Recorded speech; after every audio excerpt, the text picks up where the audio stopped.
What's up everybody? We got these blank canvas Jordan 4s. One of two things are gonna happen. Either we're gonna completely ruin these shoes or create something sick. We only got one shot at this, so let's give it a shot.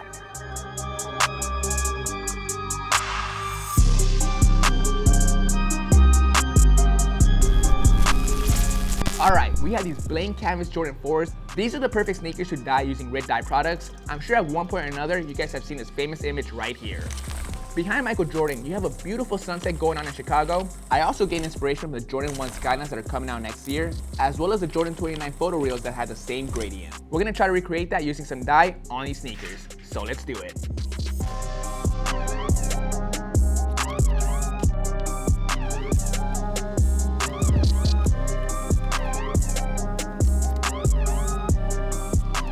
Now we're on to the fun stuff. We'll be using Rit Dye more synthetic dye.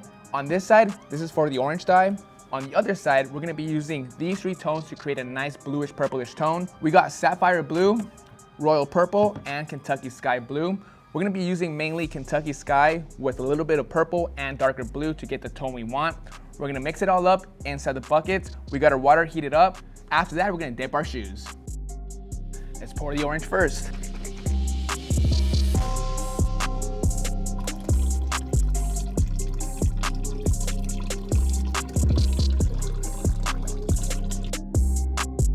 Alright, now onto the blue.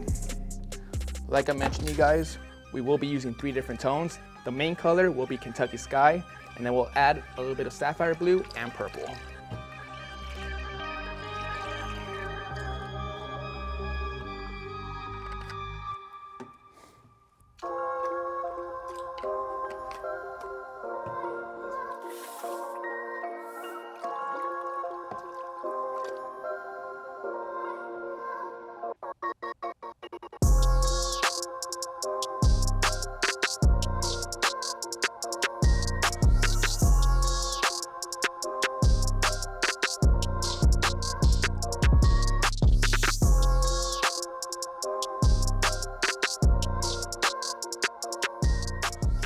First part is down, the orange looks great, we got a nice consistent tone. Now we're on to the real scary part, the blue.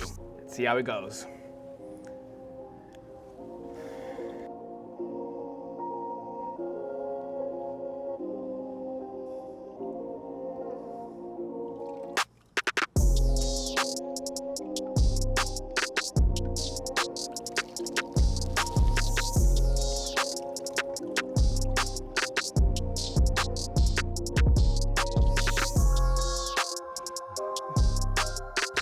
So far so good. We got both colors laid down. It couldn't have gone any better. I was super nervous on that step. Now we're gonna repeat that process with the insoles.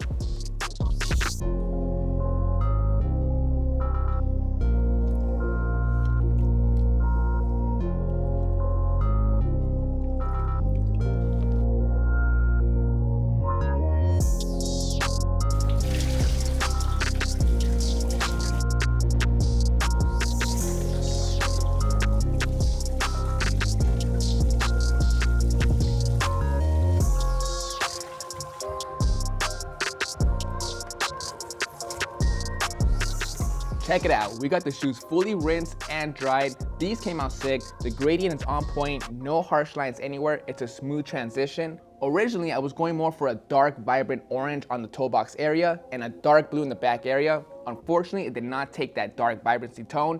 That's just how some materials work, but I'm not complaining. These tones are nice. If I would have used a leather sneaker, I would have probably got different results. Again, I'm not complaining. I do like this wash look.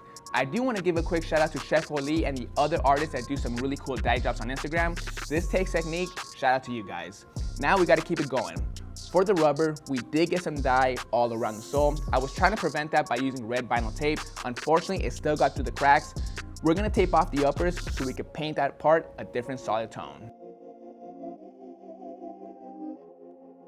All taped up. Now for this part, we're gonna lay down a couple of quick coats just to even out the dye all over the white rubber. For this, we got some white that's mixed in with a little orange that's also mixed in with some sealant so it won't come off the rubber. Again, we're not gonna overdo it, just a couple of quick coats.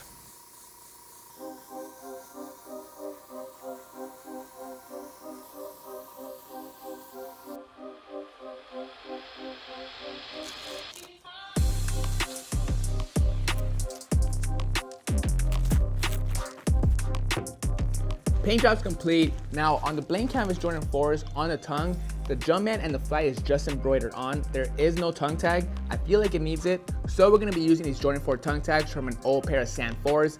I removed them a long time ago and I've just been sitting on them for the perfect project. Now we're gonna apply some blue simulated stitching all around the patch before we put it on the sneaker.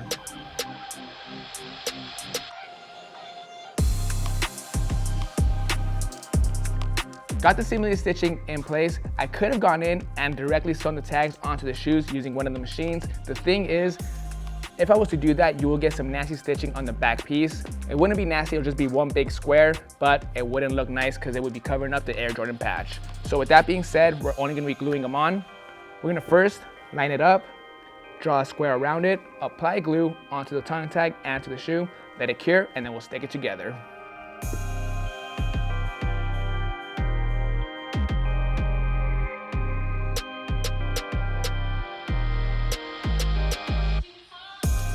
Glue's been applied, now we're gonna let it sit before we move on to the next step.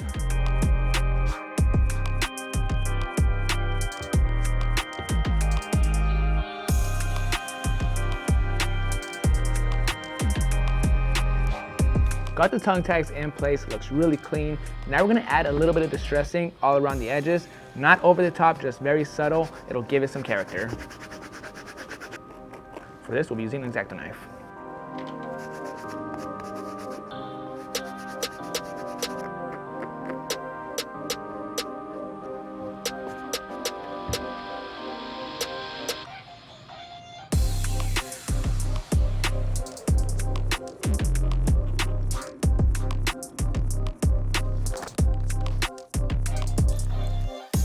Distressing is all done. It's a nice subtle detail that adds to the look. As you guys can see, I went ahead and laced up the shoe with two different laces. On one side, we got the original cream lace, and on the second side, we got some foxtrot fadeaway orange laces. I personally like this side more, it flows. Some of the guys that were shooting it like this side a bit more. Let me know in the comment section down below what you guys think, cream or fadeaway orange, or is there a better option out there? Overall, this custom was pretty simple, but it did take some technique. I learned a couple things during the dyeing process. For example, when you're trying to create a gradient effect, you gotta keep the shoe going up and down, up and down. You don't wanna let it sit in the water too long because that will create a harsh line. Same thing with the opposite color, up and down, up and down. And after that, you go to the sink, rinse out all the color and get some beautiful results. We did have to go in and touch up the sole.